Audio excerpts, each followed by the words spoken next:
Yan. Dito malamig-lamig. Patay ang AC natin.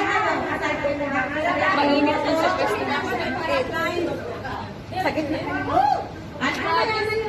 Yan ate. Ang hindi mo malakpak. Tagalog. Paano pag may hawak ng camera? Aking katabihan ngayong araw na to. Okay. Man, pagbigyan nyo na ako, diba? Pag kaya ng iba at hindi ko kaya, ipagawa ko sa kanila.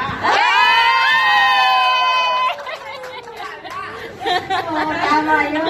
Ilang taon ka na sa kata? Hindi ako natawa. Oh, sige. Kasing edad mo na eh. Kung gaano ka katagal dito. Okay lang yan. I'm proudly 46 years old.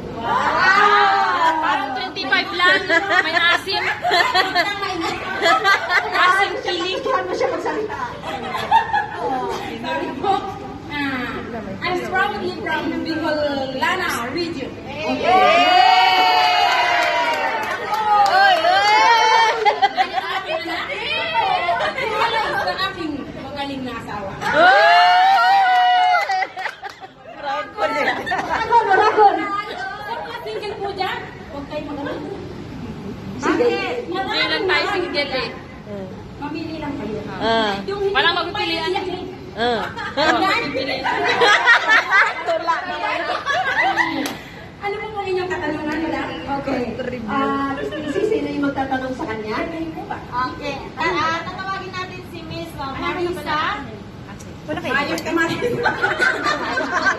Tanungan mo ay diretso. Contestant number 1. Yes ka lang. Okay. And then, meron tayong pandemic, di ba? Paano mo pinalilipas ang iyong oras para hindi ka malungkot?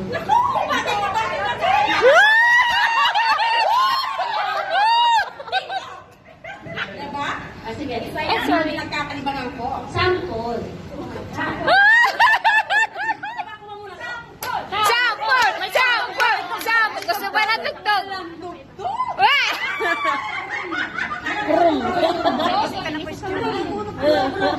Anong tugtog gusto mo?